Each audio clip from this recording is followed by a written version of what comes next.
Olá, sou Alacide Coelho Silva, advogado especialista em direito tributário. A nossa pretensão é levar os colegas que queiram trabalhar na exceção de pré-executividade na fase de execução fiscal. Então, essa ação ela foi inaugurada pelo professor Francisco Cândido Ponte de Miranda, no ano de 1966. E veio sendo mais elaborada, por assim dizer, nos tribunais e agora com previsão legal normativa no artigo 803 do CPC. Vamos ver o que ele fala, 803. Ele fala o seguinte: é nula a execução se o título executivo extrajudicial não corresponder à obrigação certa, líquida e exigível, se o executado não for regularmente citado, for instruído antes de verificar ou ocorrer o termo. Aí o parágrafo único do artigo 803 fala o seguinte: a nulidade de que cuida este artigo será pronunciada pelo juiz de ofício ou a requerimento da parte, independente de embargos à execução. Veja a parte final do parágrafo único do 803. Independente dos embargos à execução. Pois bem, o colega pode perguntar: para onde eu devo endereçar a exceção de pré-executividade? Para o mesmo juízo que está promovendo a execução, correto? Agora vamos trabalhar na fundamentação dessa exceção. A fundamentação é o artigo 803 e demais disposições pertinentes à espécie. A primeira delas, que tem que ter em mente também, que tem que se ter em mente, é a questão da súmula 393 do STJ. O que ela fala, a súmula 393 do STJ? Que é perfeitamente cabível a exceção de pré-executividade em sede de execução fiscal, desde que as matérias sejam conhecidas de ofício e não demande dilação probatória. O que são as matérias conhecidas de ofício? Prescrição, decadência, coisa julgada, ilegitimidade de parte, interesse, pressupostos processuais. Isso tudo nós podemos encontrar no artigo 485, no artigo 301 do antigo CPC, parágrafo 4º, em que ele lista as hipóteses em que o juiz conhecerá de ofícios as matérias de ordem pública. Pois bem, isso são matérias de ordem pública, o que acabei de falar, correto? Porém, quais são as matérias que podem ser arguíveis em sede de exceção de pré-executividade? Ilegitimidade de parte é uma delas. Por exemplo, alguém que não participou do processo administrativo fiscal, quer seja na seara da Fazenda Pública municipal, estadual ou federal, ele não pode estar sujeito a uma cobrança em sede de execução fiscal se ele não participou do executivo fiscal, se ele não participou do processo administrativo. Com relação a isso, o ex-ministro do Supremo Tribunal juntou dois recursos extraordinários e a Corte votou da seguinte forma: aquele contribuinte que não participou do processo administrativo fiscal não é passível de estar arrolado, de estar citado numa execução fiscal no polo passivo dessa execução. Esse é o entendimento do Supremo hoje, correto? Aí você vem me perguntar, mas cabe a gente alegar isso em sede de exceção de pré-executividade? Cabe. Cabe. Porém, existem juízos que entendem que isso só pode ser versado através dos embargos, através somente de embargos à execução.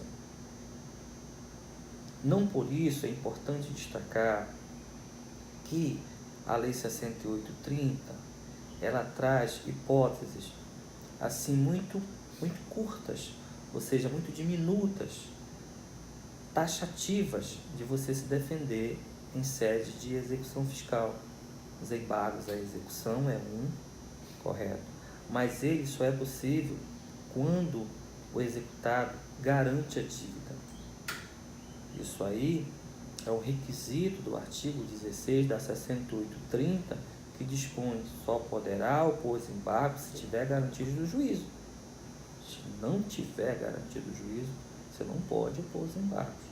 Muito embora exista uma discussão no CPC que a pessoa jurídica ela pode ser beneficiária de justiça gratuita. Se ela pode ser beneficiária de justiça gratuita, poderia também se ensejar o conhecimento dos embargos com base nessa situação. Isso não é sedimentado. Existem algumas decisões isoladas sobre essa situação.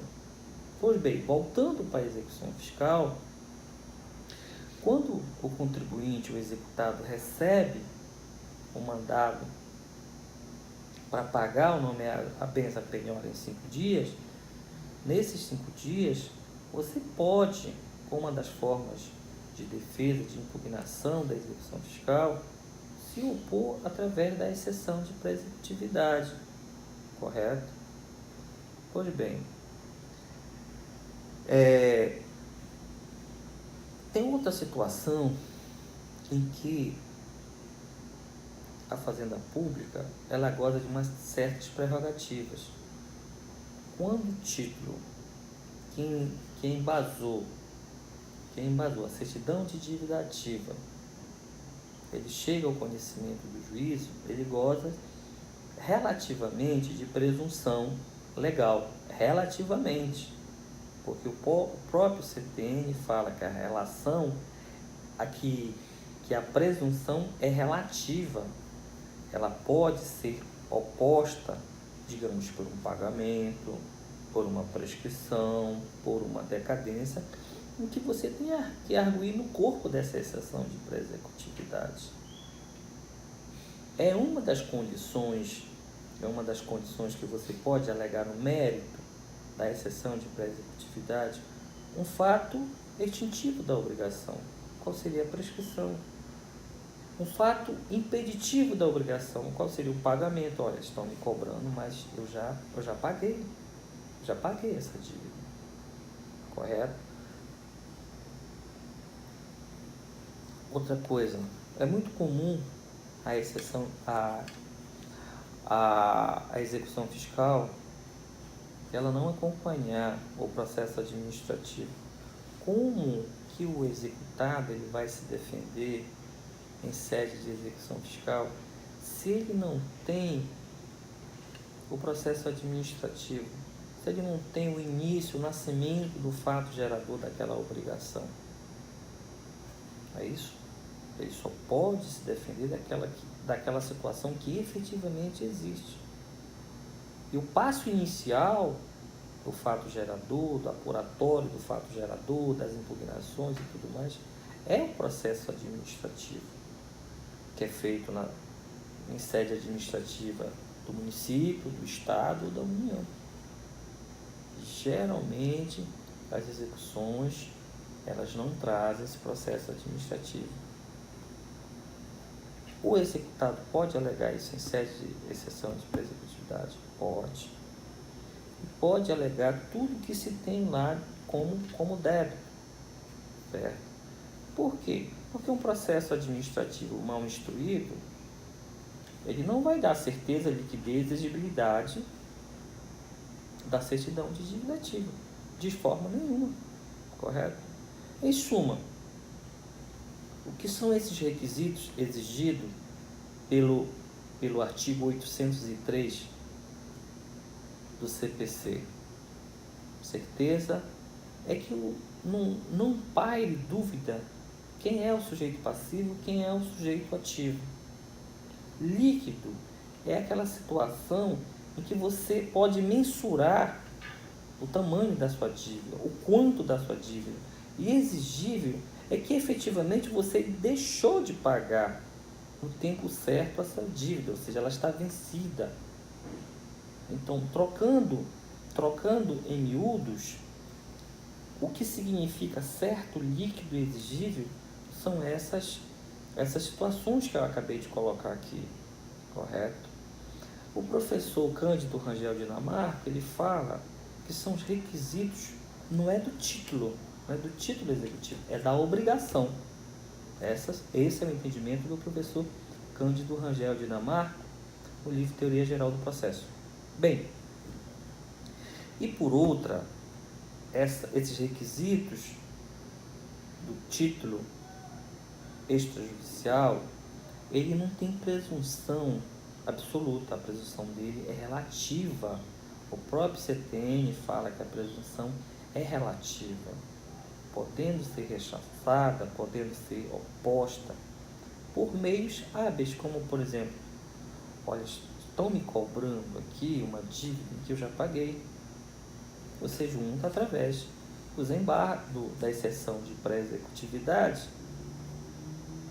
o comprovante de pagamento. Olha, eu já paguei, portanto, essa dívida nunca poderia ser oposta contra mim, ser oposta contra o executado. Correto?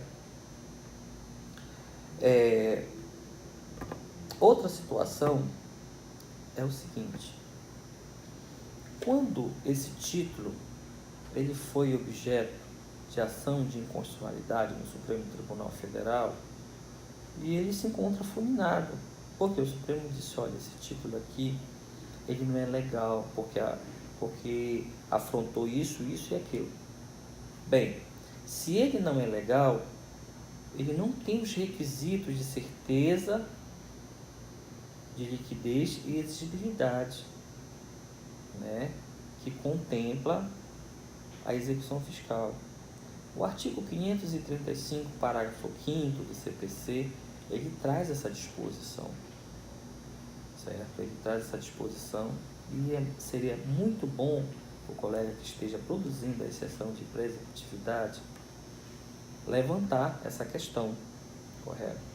Outra situação que é recorrente também são as multas aplicadas pela Fazenda Pública. Tem multa que chega a 300%. Recentemente, está sob a relatoria do ministro Barroso, a legalidade ou ilegalidade dessas multas, porque segundo os advogados, segundo essa ação, essas multas têm caráter confiscatório, fere o princípio do não confisco. Existe já até algumas decisões dos tribunais federais acolhendo essa tese, certo?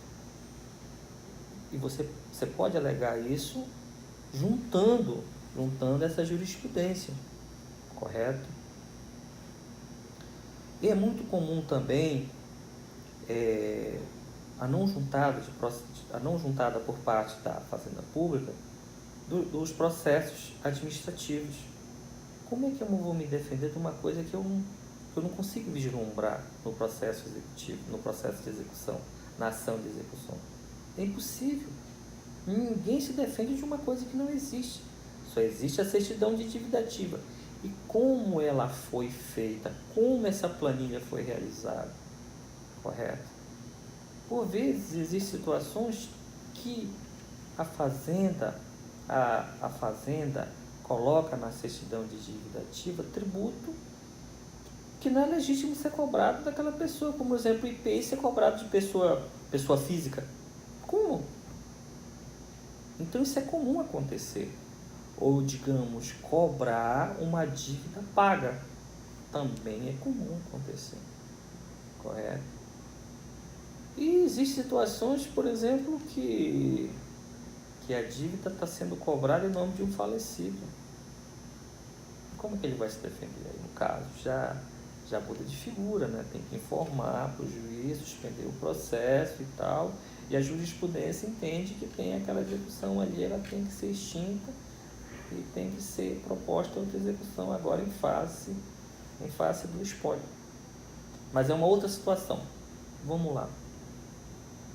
Existem situações também em que você pode, no mérito dessa exceção de pré-executividade, você pode atacar fatos modificativos e extintivos, correto? Por quê? Por que esses fatos? Porque isso vem da teoria da prova. Ao autor incumbe provar fatos constitutivos do seu direito.